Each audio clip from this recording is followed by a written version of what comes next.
Welcome to the Rabbi and The Shrink, a podcast about everyday ethics unscripted. I am Dr. Margarita Gurri, CSB, Dr. Red Shoe, and my favorite rabbi, Yonason Goldson. Today's a special episode. After much begging, the rabbi agreed to be the sole guest, because I wanted him to be highlighted. When I started this podcast, S-O-U-L, sole guest. Yeah, funny man. When I started this podcast idea a while ago, I guess the idea came in November around my Thanksgiving table.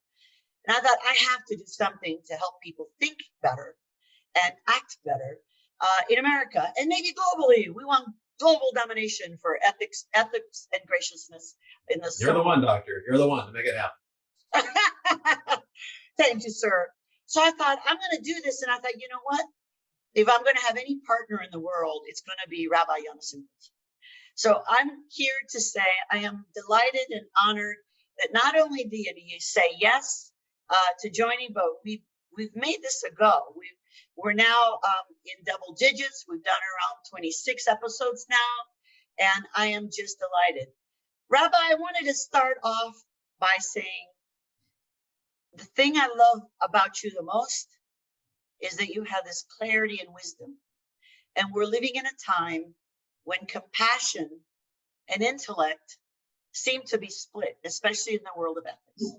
And I think you have made it a beautiful connection. So Rabbi, take it away. We talked about what you wanted to start. I'm going to make this the Rabbi show. What do you want to talk about today, sir? Well, before we start, I would like to just get on the record that at some point before too long, I intend to do to you what you're about to do to me. So we will turnabout is fair play. But I'd like to maybe just riff on what you just said, this distinction between compassion and intellect. I think there's actually a deficit of both in the world right now. But I actually just worked on an article about the difference between compassion and kindness. What is kindness? Kindness is free giving without calculation, without structure, without limits. And therefore, kindness is more of an impulse that we want to develop in ourselves. But at the same time, we want to temper that impulse with judgment. And that's really what, from a Jewish point of view, that's what compassion is. It is a response to a need. It is kindness that is filtered through sound judgment and discipline. So for instance, if I'm walking down the street and I'm passing a liquor store and a fellow steps forward, doesn't look like he's in very good shape, smells of alcohol, and says, "Could you give me $10 for some food?" So to give him $10 is an act of kindness. To take him and get him a meal is an act of compassion. Because giving him the money, there's no guarantee he's going to use it in his own best interest. And so having both of those components, cultivating our natural impulse to be kind, and alongside that, developing the judgment and the discipline based in intellect to know what the compassionate response is, that's what really enables us to make the best contribution we can to a healthier, more vibrant, more integrated society. Oh, see, that's why I picked him. I think the whole idea of compassion, though, as an impulse, some people say, well, if it's an impulse, does that mean it's an instinct? We're born with it? What do you say to that? I think we are born with it. There's actually a fascinating study I heard where they had little children, I forget, maybe like 4 or 5 years old. And they had different exercises with them where they could get rewards and have candies which they could eat, or they could feed those candies to puppets. And they videoed them, and then they studied their expressions. They've got all this software now for processing emotions. And they found that the children registered more joy feeding the puppets than eating the candy themselves. And it just goes to show that we are hardwired to be kind, to be compassionate. We take more joy from giving others joy than we do from keeping it for ourselves. And we unlearn that as we grow up. So one thing we have as a society, we have to figure out what are we doing that is uprooting that impulse or quashing that impulse, and what can we do to get it back? All right. So what I'm going to say is, first off, if you want to read what the good rabbi has to offer, go to YonasonGoldson.com. I'm going to put some links here for y'all. He's got a TED Talk. He's got what you've only written 6 books. Is that it? I published 6. I've written more. Only published 6. All right. And he's got a bunch on the deck. I'm teasing him because he's always writing. He's a natural born writer. He's written white papers and all that. I'm going to put all the links in there. You've got to check it out. So let's start at the beginning. If we're going to work on not unteaching compassion and help people learn how to think and teach thinking in business and at home, let's start at the basics. What are ethics, and how does that relate to morality and legality? You address that beautifully in your writings. Let's just start off from that. Yeah, that's it gets us into the weeds a little bit. I'm good at the weeds, sir. We need a weed whacker. So from a purely etymological point of view, in terms of the development of language, the word ethics and the word morals come from the same place. One comes through the Greek, one comes through the Latin. So if you go back to the origins, there's really no distinction between them. However, in terms of contemporary usage, particularly with respect to a word like moralizing, the way I would like to frame it is that morality is a set of values that is handed down from a higher authority. And certainly in Jewish tradition, by the way, you complimented me on my wisdom, and I appreciate the compliment. It's not my wisdom. But aren't you wise enough to recognize the ages of learning? Yeah, well, I was fortunate to be able to study for many, many years and teach for many, many years. And of course, you learn much more teaching than you do studying. Isn't that the truth? That's another topic. Yes. But I'm simply communicating the reservoir of wisdom that I've just sipped from. There's a whole ocean out there beyond anything I'm capable of communicating, but it's not my wisdom. I'm just channeling it as best I can. I will respectfully disagree, but I accept your honest and humble opinion as wrong. But go ahead. We can fight this out another later day. We will. Anyway, go ahead. The Judaism teaches that wisdom is something that is handed down from above. And that's really a critical principle in and of itself. Because if you say that wisdom and values and principles are things that we can develop on our own, then you may come to your conclusions, I may come to my conclusions. And there's really no way of resolving them as long as we can defend our positions from a place of logic and intellectual consistency. There's no way to really determine who's right, who's wrong, who has the higher moral ground. The problem is we don't all agree on the higher authority. We're living in a world where you have different religions, you have no religions, you have different interpretations of religions.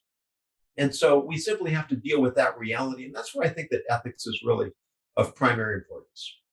Because whereas morality in this formulation is something that's handed down from on high, ethics I see as something that we try to generate upward from those common sensitivities. Immanuel Kant basically talked about taking what is personal to me my intuitions, my moral, ethical intuitions, and then trying to extend them, extrapolate into the universal from the personal.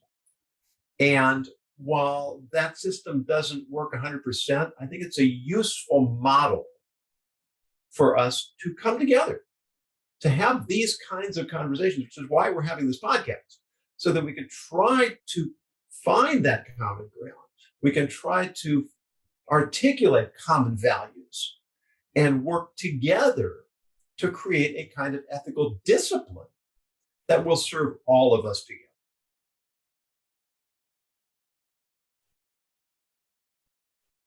I think you're muted, Doctor. I am. My dog was barking. Bravo. I get that reaction sometimes. My dog was excited by your wisdom. What can I say? I'm just teasing you now. I mean, no disrespect when I disagree on the wisdom, but I still think you have at least some of that on your own. I think that what you speak so very well. Why is it that we can't come to the basic agreement on ethics, though? I mean, if it's come down through the ages, why are we not listening? What's missing? 3 letters. It's a complex that we all suffer from. It's called EGO. There's truth, there's wisdom, and then there's what I want truth to be and what I want wisdom to be. And I know from, I grew up in the 70s, which was called the me generation. And I think everybody thought that was such a good idea that we never really changed from that. We are obsessed with ourselves. I mean, relative truth is a term that was very popular when I was in college. And that just handicaps us. Because if we don't believe in absolutes, then we can spin anything to be the way we want it to be. The alternative facts. I mean, what does that even mean? Fake news. I mean, we're living in a world where people are less and less concerned with reality, with factuality. I mean, it's very difficult for us to come together as a society if we can't agree on any kind of moral or ethical axioms, if we can't even agree on what reality is. And, one of the most fascinating, I talk about this in my book, Proverbial Beauty, that Albert Einstein, years after he had published the theory of relativity, his theories of relativity, he expressed a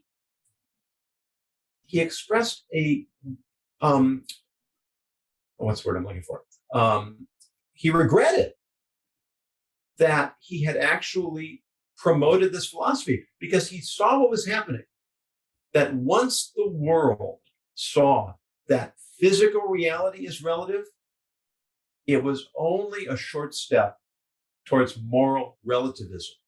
And even though Einstein was not religious in a conventional sense, he believed in a higher truth, he believed in a higher power, and he saw the way things were headed.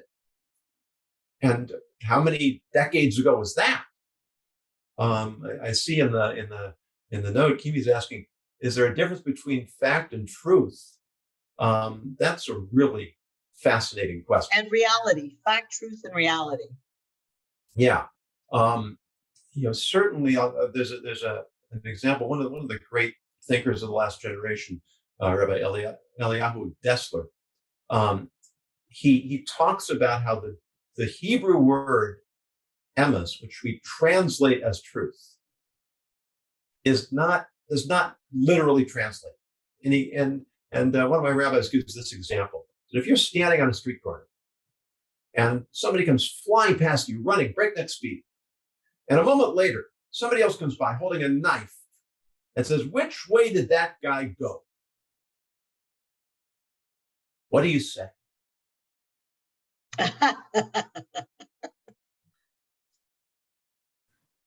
Well, if the guy turned right, the proper thing to say, "He went left." Why? Because I don't want to be I don't want to contribute to murder, to violence. So I told a factual lie. But philosophically, the answer I gave was true. Because ultimately, we are supposed to protect people. We are supposed to propagate good in the world.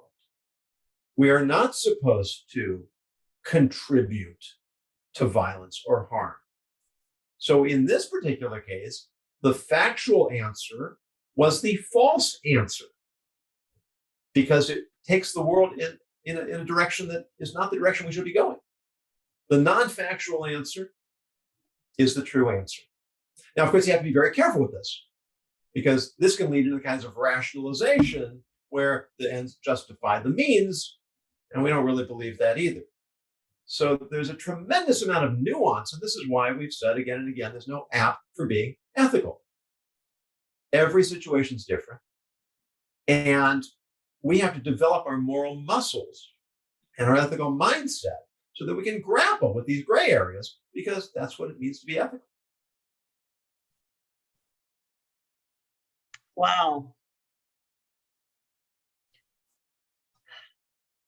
Where to go from that? I think that as a psychologist,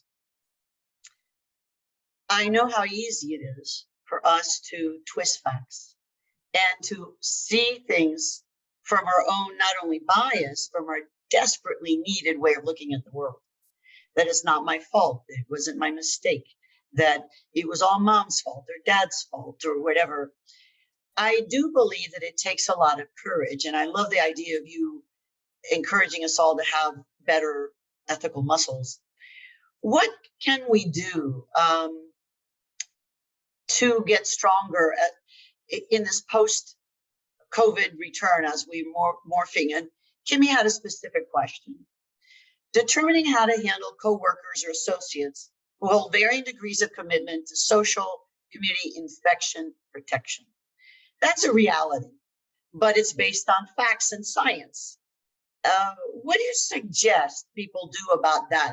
That's a big dilemma. Yeah, it is. And, in my home, my wife and I got vaccinated at the earliest opportunity. My 29-year-old son, who is with us for a few more weeks, he has not gotten vaccinated. And he has made I believe, responsible, researched, informed decision based upon the comorbidities, based upon his age, based upon his health, based upon the unknowns of the vaccine, which, let's be honest, we don't know what might happen years down the line from having received a vaccine. So I can't really fault him for his decision because he hasn't made it emotionally. He's looked at his situation, and while I wouldn't necessarily come to the same conclusion, I can respect the way he got there. And he's still cautious. He goes indoors in public places. He typically wears a mask, even though that's been relaxed, at least for the moment. It's the people who arrive at different conclusions but get there through intellectual integrity. We can respect it, even if we disagree. It's what I draw from Kimi's question is really, how do you deal with people who don't make their decisions rationally? And I'm not sure I have a good answer for that. Some people can be educated.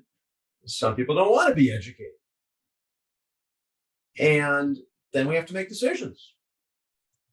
What people do we let into our circle to the extent that we can control that? How much do we limit our own interactions? Maybe I'm not going to go places where I'm going to have to encounter people who are doing things. And this really extends beyond masks and beyond vaccinations. Because if you think about a lack of ethics as a kind of virus, How to protect our own ethical immune system if we have to deal with people who are basically unethical. Jim Rohn says you are the average of the 5 people you spend the most time with. And I think that's just a wonderful insight that we have to choose our associations. And this is in person and it's also online. It's the media we consume. We have to be selective about the people we let into our lives and let into our bubble, because we will be influenced by them. And of course, sometimes we don't have complete control. We just have to do the best we can. Well, Sue has a question in Anaya. Sue says, what about your son's role as a carrier that can or will infect others? And I think that's one of the questions that I'm sure he researched. So what about that? Then that goes to how communicative is the virus, in what settings. I mean, outdoors, there seems to be minimal danger. Indoors, there's more danger. Again, I'm not advocating his position. I am merely using him as an example of someone who worked his way to a decision and based upon his understanding of all the variables. And there's certainly room to debate whether it's the right thing to do or not. And sometimes we simply have to accept that other people are going to reach conclusions different from our own. And what we want to do with that, maybe, even though I can respect the way he got there, maybe I simply can't accept that I'm going to be in contact with somebody who made that decision. See, and I'll speak to that in my life. I got the vaccine right away. My daughter got it when she could. She was younger, so not as eligible. Being old, I was on a top list. This is one of the lists you don't want to be a priority for, but I was. I think that some of our dearest friends have chosen not to be vaccinated. They also choose not to wear masks. And so my granddaughter, who has an immune system that is not as strong as it could be, we then wear masks wherever we go and have to be careful about who we introduce her to and how we introduce her to these things. And our friends have been really lovely about having these discussions, why they've made their decision, and they understand that means that we can't see them. And it's been really nice being able to have these discussions and the why. And so luckily there's something in the world called Zoom. And so we're able to communicate, and my granddaughter can still be with her best girlfriend in the world. But you don't have to wear a mask on Zoom now, do you? That's right. So it's interesting. In Israel, and this is sort of tangential, but I think it's related. In Israel, peanut allergies are virtually unknown because one of the most popular kids snack there is something called bamba, which is, it looks like a Cheeto, but it's peanut based. I like bamba. It's every Israeli kid is eating bamba the moment they can get a hard food in their mouth. So what's different in America is that because of the fear of peanut allergies, we eliminated peanuts, which prevented little children from developing the immunity, which perpetuated an increase in peanut allergies. So there's this peculiar phenomenon where overprotecting ourselves ends up putting us more at danger. But then you've got the added problem is now every airline, every restaurant, every food service provider is now operating under an onus of added restriction and limitation because of increased sensitivity that started from what was, I think, really a misguided attempt to protect people. And yet I went flying the other day, and in line to get onto the airplane, there was a whole family eating peanut butter jelly sandwiches. And there had already been an announcement, do not bring it into the plane because we have a peanut allergy on the plane today. So, everyone saw them eating it. So I'm assuming maybe as long as it's not I don't know what the sphere of harm is. I mean, how close do you have to be? Is it just, I don't know. So I think it's interesting. And the airline did nothing. Several people pointed it out, and they were all in up in arms. And mind you, some of those people were up in arms wearing their masks like this, not covering their nose. So sometimes I think we're busy not being sure and being half compliant. And before we go to your thing about compliance, Aya has an interesting issue to address for that.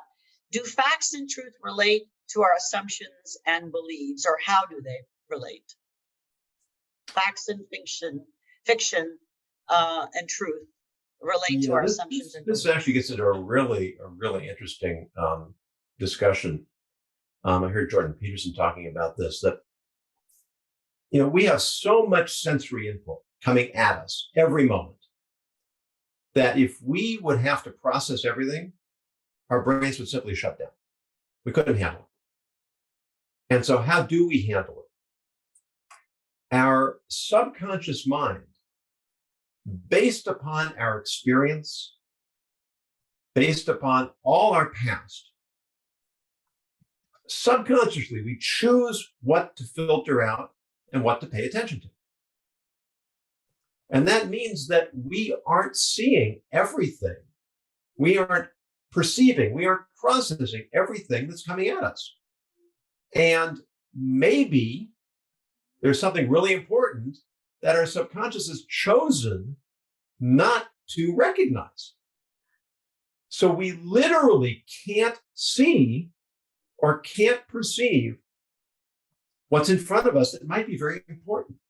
And now we're basing our decisions and our assumptions on perceptions that are inadequate and perhaps very inaccurate.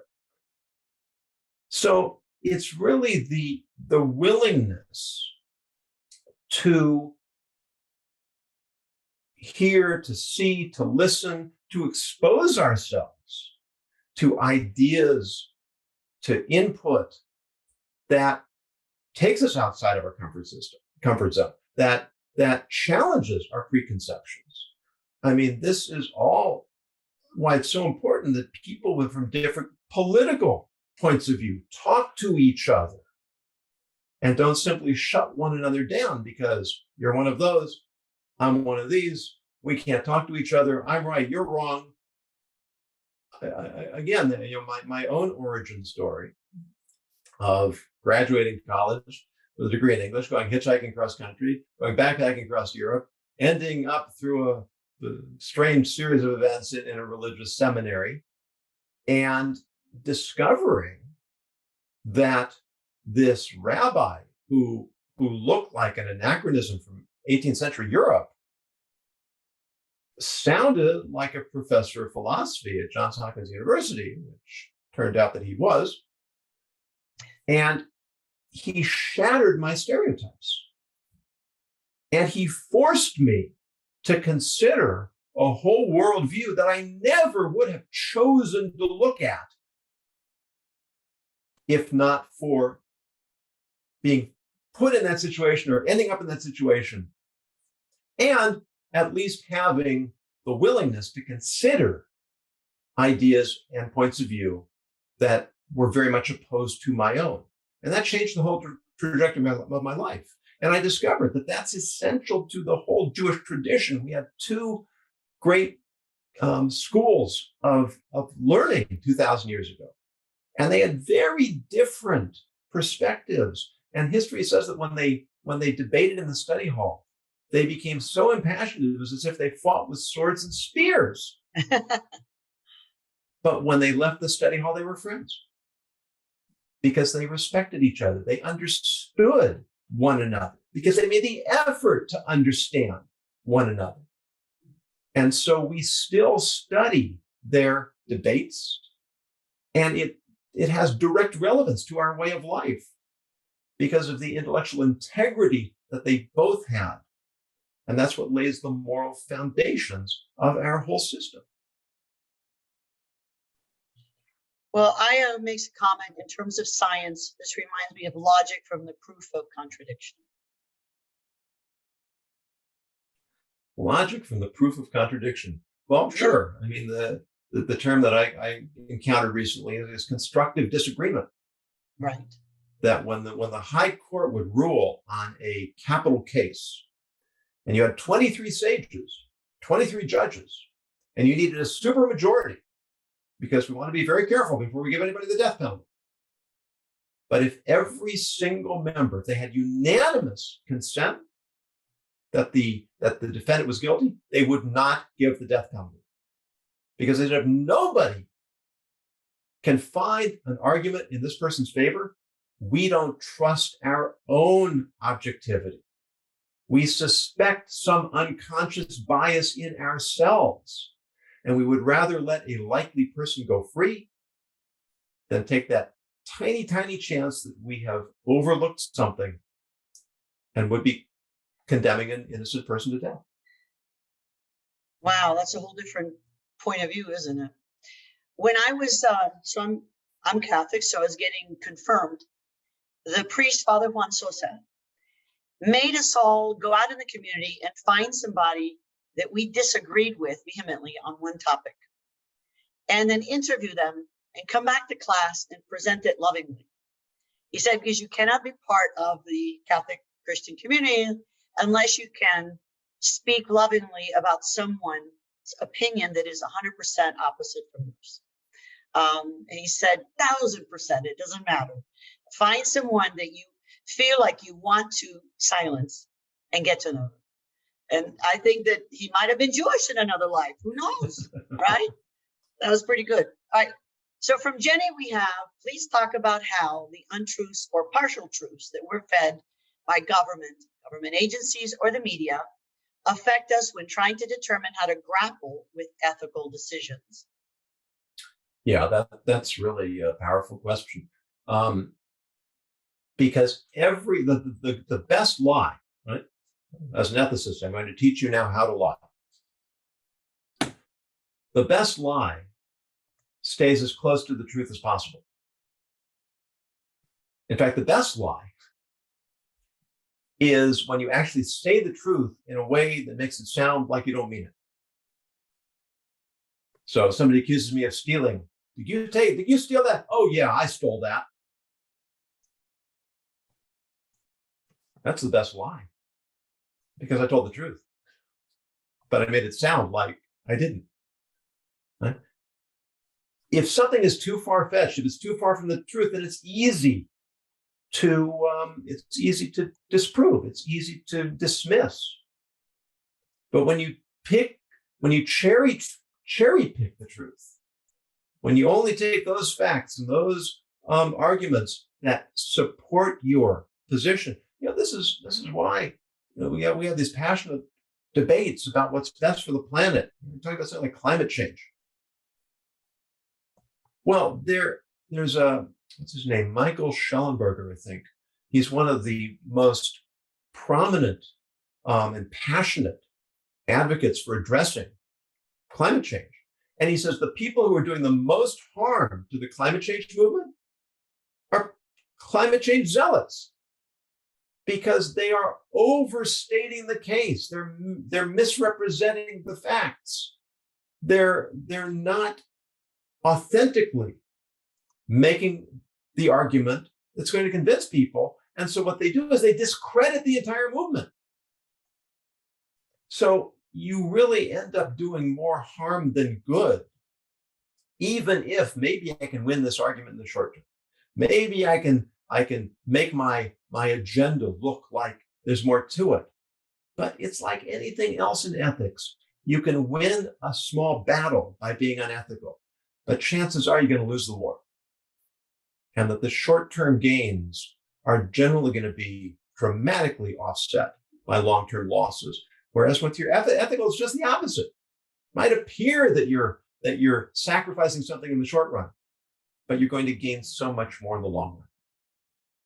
And how are we to, keeping with her comment, how are we to make decisions based on information that we're not sure is factual or even true?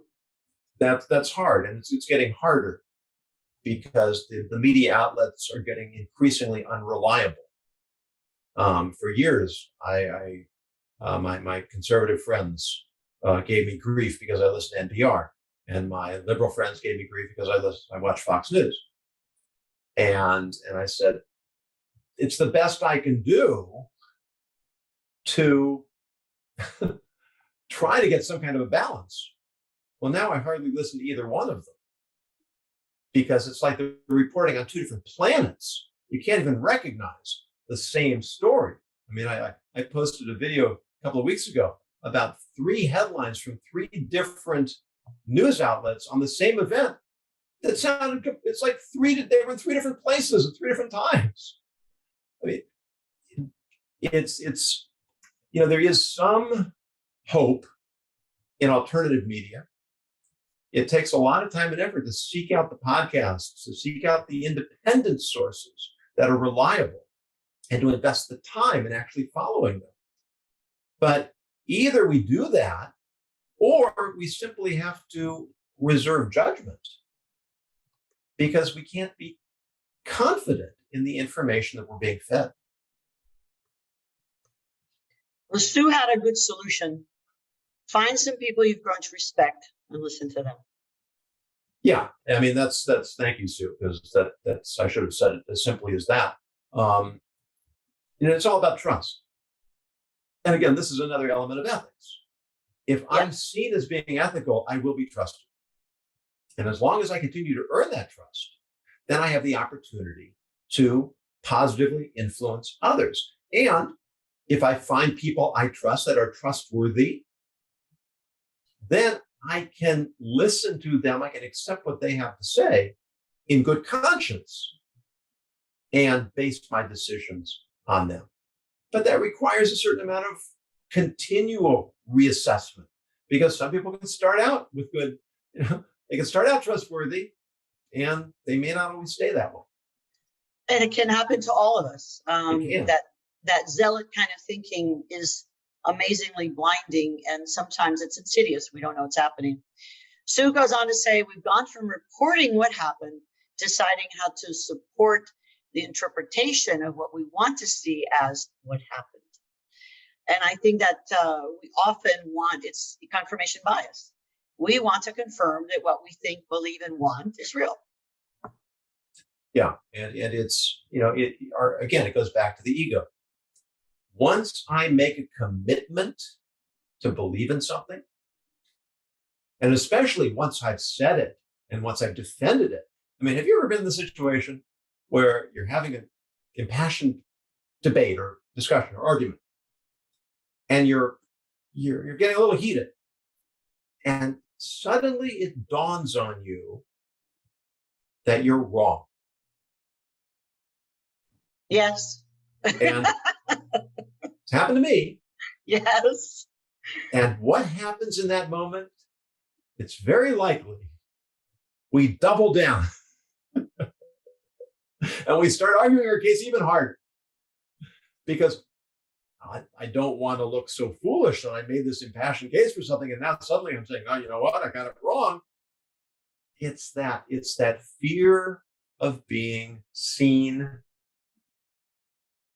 as flawed, as mistaken, as on the wrong side of things. We just don't like to admit it when we've made a mistake. And as my college professor, Max Bird, said, and I have remembered this for 40 years, he said, I don't understand people who complain about being disillusioned. I would like to be relieved of my illusions. I mean, what do you want? Do you want to find out you were wrong, or do you want to continue to be wrong? Yeah, but when the emotions got that decision, and we're right back where we started. I think everyone needs to have someone say, really, you're still going to stick to that? we need people who are going to disagree with it and say, I think you're missing the boat there. So Jenny says she had liked her answer from earlier. I think the Rabbi and the Shrink have to start a news podcast and teach the media how to report ethically. I think I would love to have a chance to have a discussion with them on how to do that and how to keep yourself honest, because sometimes I think it comes from passion and from good intentions that they get steered wrong. Sue says, ironically, the same logic and purpose of movie critics. Find a critic or rating system you agree with in general. Let them guide your time, commitment to viewings. That's a really interesting part right there. It is. Did you ever watch a 5-star rated movie that you thought was just awful? All the time. So, I mean, apparently some people liked it, and that's fine. We don't all have to agree, because this is a matter of taste. It's a matter of personal predisposition, personal opinion. But to be able to separate that from fact, that's what ethics is all about. I think that keeping ourselves honest for the need for speed. George May had said greed, speed, haziness, and laziness are the main reasons why we misbehave. And Sue was pointing out, charge, we have this need to do things quickly. I add, since I lived in Miami, craziness. That frenzied something, not mental illness. I'm talking about just that sense is, now we've got to do this and I want to be right. And I think that we can have a culture that's supercharged with following, swimming down, not up to the surface. I mean, I think that becomes a cultural phenomenon. It's very funny you say that, because I grew up in Southern California, which is just the opposite. It's just chill, laid back, everything's fine. You go too far that direction, that doesn't work either. But what's interesting is there's always going to be this tension, and there should be, that's the point, there should be a tension between being charged and being chill. And when we try to eliminate that tension, that's when we really get into trouble. I certainly agree. Accept it, embrace it, manage it, and deal with it. All right. Well, we could talk to you forever. I think it's time for the word of the day. And since you're the guest and the word of the day guy, take it away, Rabbi. Okay.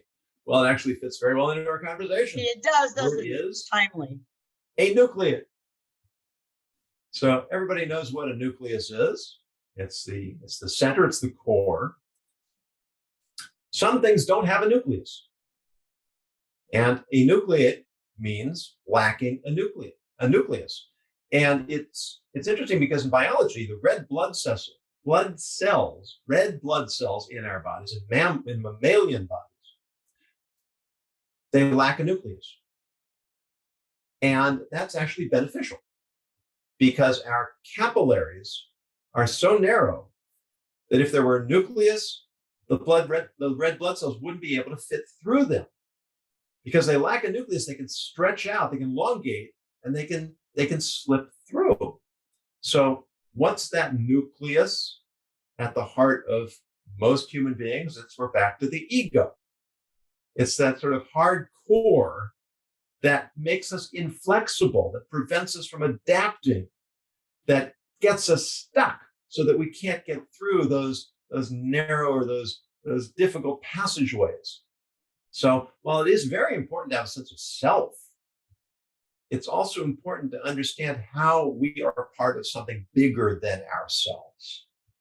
And that the flexibility to play my part, whatever it is, sometimes I'm going to get out in front and be the first violinist in the orchestra.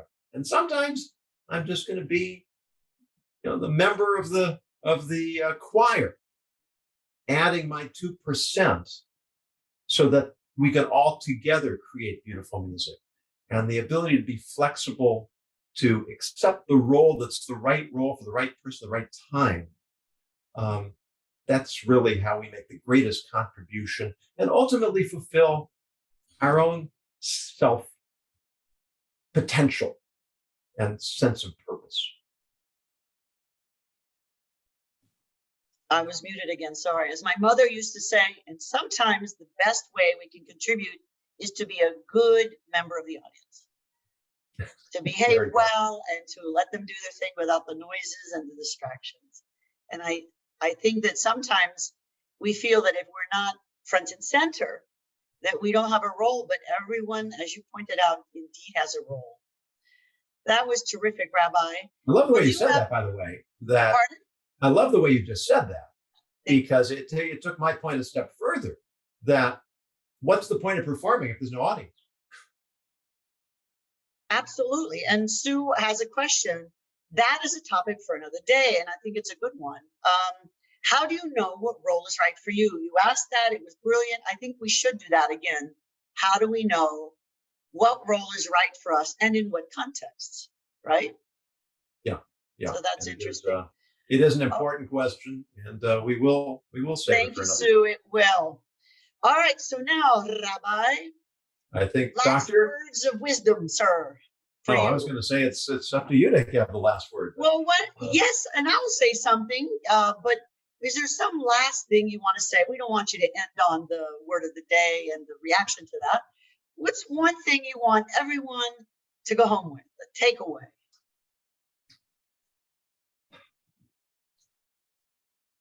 Well, I'll fall back on one of my favorite quotes from Mark Twain. He said, "Always do good. You'll gratify some and astonish the rest." I love that. You know, if sometimes when you see somebody do something that is really selfless, really pure, maybe not something really dramatic. I've told this story in our show before, but I just love the story that Simon Sinek tells. He was walking down the sidewalk talking to a friend, and they saw this guy in front of them. A hole had torn in his backpack, and stuff was falling out. And so as they talked, they reached down, they picked it up, they caught up with him and said, "Hey, you lost this stuff, and watch out, you're going to lose more." And he said, "Thank you." And they walked on their way, and at the next traffic light, somebody came up to them and said, "Hey, I saw what you did for that guy back there. That was really cool." And well, why would anybody not do that? But sometimes we just get so caught up in ourselves that we just don't think about doing the obvious. And every time someone does something just a little bit above and beyond, that reminds us that we can do the same thing. And we can expect more from ourselves. We tend to expect more from others and less from ourselves. We'd be a lot better off if we'd expect more from ourselves and maybe a little less from others. Well, that was beautiful. So then my last word. Do you have a last word? Always, always. I'm never short an opinion, sir. That's a joke between my twin sister and I, because we're never short an opinion. I think that other than the fact that I was brilliant to have chosen you as a partner and to have the wisdom to invite you to be a perpetual contributor to the podcast, I could talk to you all day. My bottom line is kind of where you started. And I'm going to ask all the listeners everywhere, where are your ethics? What's feeding them? How are you sharing them? How are you making the world a better place in the various roles that you play? Are you the leader right now or a good member of the audience? So I asked yourself to do a little thinking. What are your morals, your ethics? How are you handling the law, even if it doesn't make sense? So that's my final word. And we look forward to seeing you all. We have a very faithful audience, and we look forward to seeing you next Tuesday. And even when the rabbi is not there, I'm still going to meet. And then we have sometimes we're going to ask questions of y'all and get your input. And those will not be publicized. Oh, and Malcolm says best session ever. Yeah, because it's our rabbi. And Kimi says have a lovely week. Everyone, many blessings. Be safe. And as the rabbi always says, ethically yours. Take care.